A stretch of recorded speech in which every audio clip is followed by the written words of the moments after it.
MGC, your smart move. Hello everyone, अस्सलाम वालेकुम। This is Sonia Lodhi. Architecture का शोबा पूरी दुनिया में एक खास अहमियत का हामिल है और पाकिस्तान में भी इस शोबे को काफ़ी प्रेस्टिजियस तरह से देखा जाता है। फॉर्चुनेटली पाकिस्तान में भी जितना मेल आर्किटेक्ट हैं उतनी ही फीमेल्स आर्किटेक्ट भी हैं। और आज के जो हमारे इस एपिसोड के मेहमान हैं वो हमारे आर्किटेक्ट की दुनिया के बेताज बादशाह हैं। सेंटोरस के प्रिंसिपल आर्किटेक्ट हैं और बहरिया टाउन के बेशुमार प्रोजेक्ट्स में इनकी कोलैबोरेशन हुई है और एमजीसी के साथ भी इनका एक गहरा ताल्लुक है। कमाल सन्नान इस वक्त पाकिस्तान में आर्किटेक्चर की दुनिया का एक बड़ा जाना माना नाम है और हमारे साथ मौजूद हैं। अस्सलाम वालेकुम। वालेकुम अस्सलाम। कैसे हैं सर आप? मैं बिल्कुल ठीक हूँ। बहरिया टाउन के काफ़ी सारे प्रोजेक्ट्स ऑलरेडी डिज़ाइन कर चुके हैं, कर भी रहे हैं। सेंटोरस जैसी बिल्डिंग को कौन नहीं जानता, उसके प्रिंसिपल आर्किटेक्ट हैं। साथ में अब एमजीसी फैमिली का पार्ट भी बन चुके हैं। हमारा एमजीसी जूल और एमजीसी जूल एक्सटेंशन को भी यही डिज़ाइन कर रहे हैं। तो सर सबसे पहले आप ये बताइए, थोड़ा सा अपना इंट्रोडक्शन दीजिए हमारी देखने वाली ऑडियंस को और अपने काम के बारे में थोड़ा सा बताइए। मेरे ज़्यादातर जो प्रोजेक्ट्स हैं पाकिस्तान से पहले मैं मिडल ईस्ट में ज़्यादा काम किया है और उसमें ख़ास करके दुबई में मैंने 17 साल काम किया है और काफ़ी बड़े प्रोजेक्ट्स पे काम किया।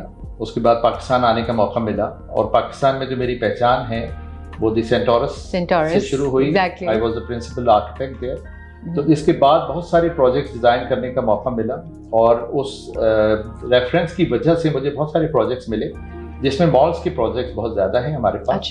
कमर्शियल प्रोजेक्ट्स हम लोग ज़्यादा कर रहे हैं। पाकिस्तान में मुख्तलिफ जगहों पे प्रोजेक्ट्स कर रहे हैं, सिर्फ इस्लामाबाद पिंडी में नहीं, हम लाहौर में भी प्रोजेक्ट कर रहे हैं, लाहौर बहरिया में भी प्रोजेक्ट्स कर रहे हैं, कराची में भी कर रहे हैं और बहुत सारे प्रोजेक्ट्स कर चुके हैं। सर जैसे अभी आपने बताया मुझे कि आपने दुबई से अपने करियर का बाकायदा आगाज़ किया और उसके बाद फिर आप यहाँ पाकिस्तान में आए। तो दुबई में तो बहुत हाई राइज बिल्डिंग्स का रुझान है और अब माशाल्लाह पाकिस्तान में भी काफ़ी एमजीसी जो है हमारे वही हाई राइज बिल्डिंग बना रहे हैं और आप हमारे एमजीसी का पार्ट हैं।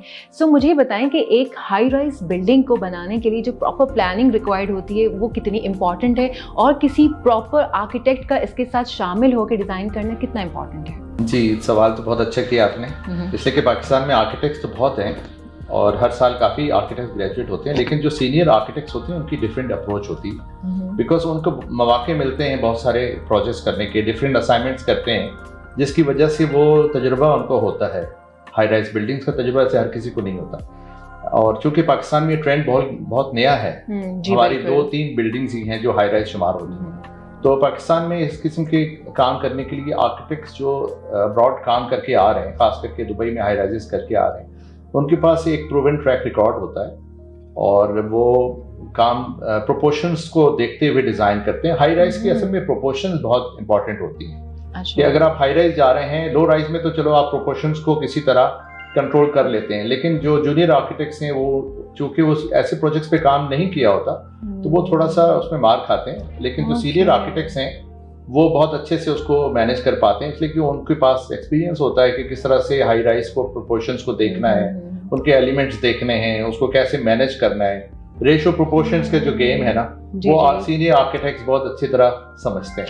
एक सवाल यहाँ पे मैं और ऐड ऑन करना चाहूँगी। मुझे बताएं कि आपने जो दुबई में हाई राइज बिल्डिंग्स देखी हैं, बनाई हैं, जिनको आपने डिज़ाइन किया है और जो पाकिस्तान में, आपको क्या फ़र्क लगता है, कोई वाज़े डिफरेंस? देखें, आर्किटेक्चर में अगर आप डिज़ाइन की बात करें या डिज़ाइन सीक्वेंस की बात करें, that is same actually in everywhere in the world. अच्छा। बिकॉज कंसीव करके और उसको पेपर पे लाना और उसको फिर वर्किंग ड्राइंग्स बना के या वर्केबल करना और उसकी एग्जीक्यूशन को मॉनिटर करना, that is actually exactly same everywhere in the world. हाँ, अगर कंस्ट्रक्शन टेक्नोलॉजी की बात करते हैं वो डिफरेंट हो सकती है। सर ये बताइए कि एमजीसी डेवलपमेंट्स के किन किन प्रोजेक्ट्स पर आप काम कर रहे हैं और ये हाई राइज बिल्डिंग्स कैसे डिफरेंट हैं दूसरे प्रोजेक्ट से? जी, एमजीसी के हाई राइज के अलावा हम लोग और प्रोजेक्ट्स भी कर रहे हैं। एक एमजीसी 5 है बहरिया एक्सप्रेस वे पे, इसके अलावा बहरिया पैराडाइज पे एक प्रोजेक्ट हम लोग कर रहे हैं और जो बहरिया के स्टैच्यू ऑफ लिबर्टी है जो बिजनेस डिस्ट्रिक्ट है वहाँ पर भी एक प्रोजेक्ट हम कर रहे हैं इनका। और जो ये एमजीसी ज्यूल या एमजीसी ज्यूल एक्सटेंशन जो है ये डीएचए विलास को फेस करता है। ये हाई राइज है और ये दूसरे हाई राइज प्रोजेक्ट से एक तो मुख्तलिफ इन द सेंस कह सकते हैं कि बहुत ज़्यादा हाई राइज प्रोजेक्ट्स हमारे इस्लामाबाद पिंडी में है नहीं जी बिल्कुल। तो एज सच इनका इमीडिएट रेफरेंस या कोई कंपैरिजन किसी से है नहीं। MGC ज्यूल में ऐसी क्या खासियत है जो किसी और प्रोजेक्ट में नहीं है या बहरिया टाउन के किसी और प्रोजेक्ट में नहीं है? जी सोनिया, बहुत अच्छा सवाल आपने किया कि ये प्रोजेक्ट दूसरे प्रोजेक्ट से कैसे मुख्तलिफ है।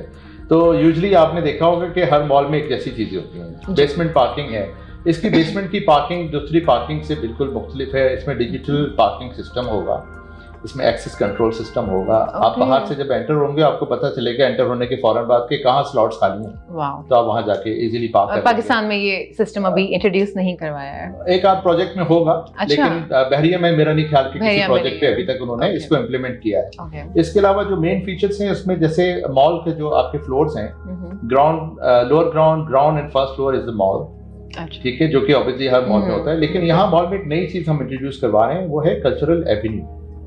बिल्कुल डिफरेंट चीज है जो कि 3rd and 4th फ्लोर पे है। उसमें क्या है कि आपको चारों सूबे की नुमाइंदगी मिलेगी।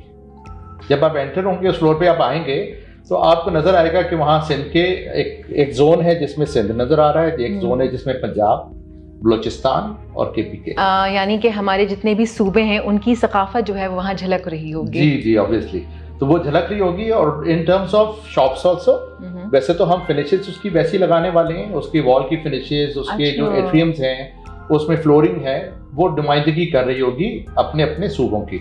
साथ साथ हम ये भी कोशिश करेंगे कि हम उन वेंडर्स को वहाँ पर लाएं जो कि जैसे सोवेनियर शॉप्स होती हैं, हैंडीक्राफ्ट्स होते हैं डिफरेंट इलाकों के, तो वो लोग आएंगे वहाँ पर। उस तरह की शॉप्स को हम प्रमोट करना चाह रहे हैं कि हमारे जितना कल्चर स्ट्रॉन्ग हमारे पास कल्चर है पाकिस्तान का, वो सारा वहां पर उनकी नुमाइंदगी हो और एक ही प्लेटफॉर्म पे वो सारा एक्सेसिबल हो। तो ये तो हो गया हमारा मॉल। अब जरा अगर हम इससे ऊपर चलते हैं तो इसमें हमने एक एमिनिटीज का जो फ्लोर है जो कि यूजली फूड कोर्ट के तौर पे लोग इस्तेमाल करते हैं, लेकिन हमारा एक टोटली डिफरेंट कॉन्सेप्ट आ रहा है।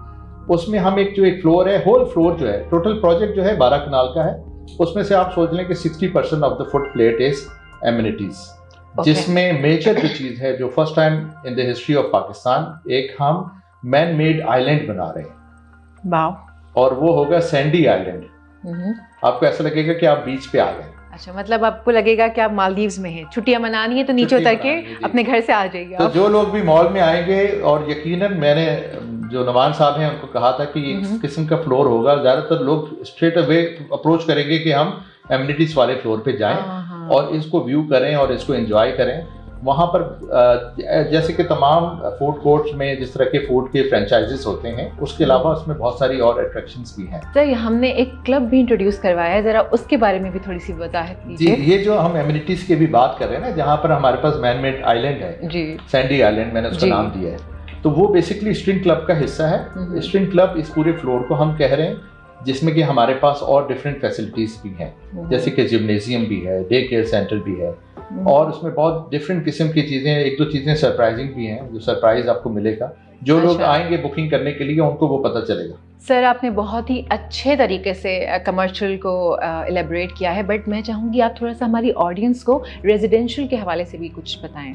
जी, इसमें रेजिडेंशियल है, एक पार्ट रेजिडेंशियल का भी है, जिसमें हमारे पास 1 bedroom studio, luxury studio apartments हैं, 2 बेडरूम अपार्टमेंट्स हैं और 2 बेडरूम पूल अपार्टमेंट्स हैं। वाह, जो कि एक डिफरेंट फीचर है।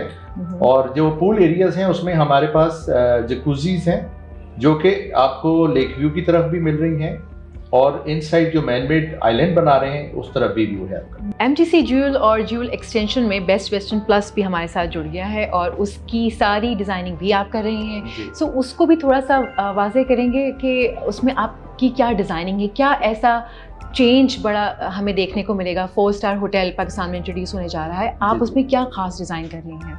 देखिए, जो इंटरनेशनल स्टैंडर्ड की जो चेन्स होती हैं, होटल चेन्स हैं, उनके अपने SOPs होते हैं और वो हमें गाइडलाइंस देते हैं कि इस गाइडलाइन पे डिज़ाइन करना है। अच्छा, ठीक है ना, तो हम वो उसको फॉलो कर रहे हैं, क्योंकि 4 स्टार की थीम है, तो 4 स्टार की फिनिशेस उसमें आपको मिलेंगी।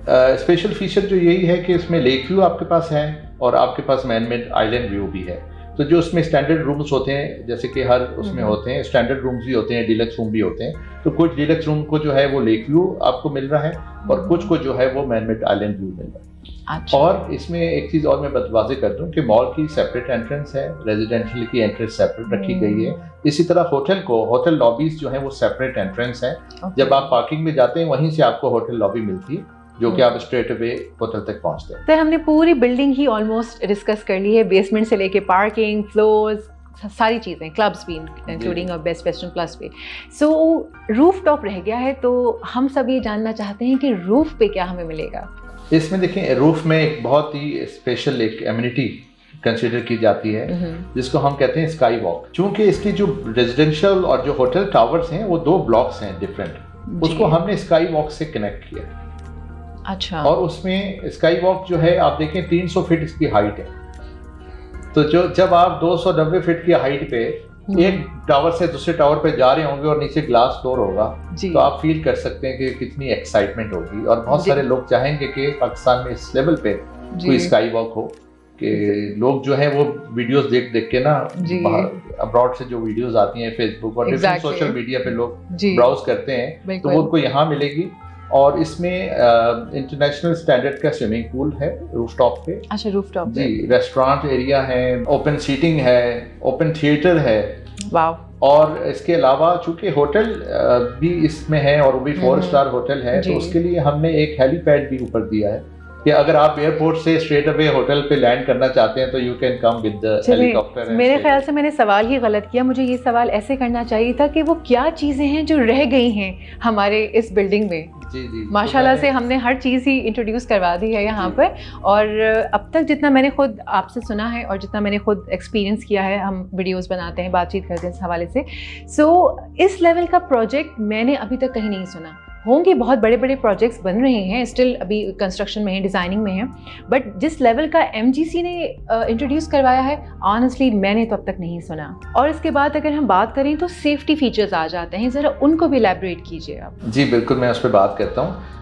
आपने इनिशियली एक सवाल किया था सीनियर आर्किटेक्ट्स या उनका एक्सपोजर होता है, मैं उसके बारे में बता रहा था। तो सीनियर आर्किटेक्ट्स क्यों ज़रूरी होते हैं इस तरह के प्रोजेक्ट डिज़ाइन करने के लिए? तो जब आप सेफ्टी की बात कर रहे हैं तो उनको चूंकि एक्सपीरियंस होता है, उनको पता होता है कि आपने क्या क्या सेफ्टी फीचर्स रखते हैं। दूसरे यहाँ पर बायलॉज भी हैं, NFPA के बायलॉज भी आपने देखने होते हैं। तो इसमें प्रॉपर जो स्टेयर केसेस होती हैं उसको प्रेशराइजेशन के साथ बनाया जाता है, ताकि एक फ्लोर पे से अगर आग लगती है खुदा ना खास्ता तो वो दूसरे फ्लोर पे ट्रैवल ना कर सके।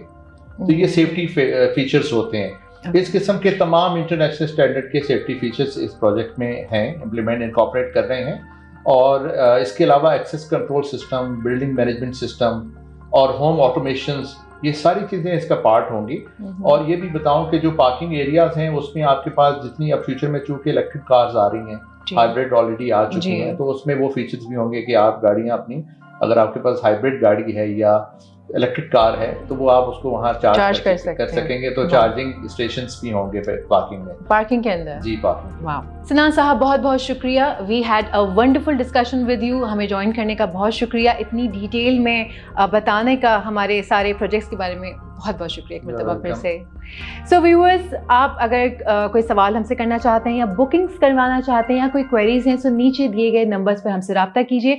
अपना बहुत ख्याल रखिएगा। This is Sonia Lodhi signing off.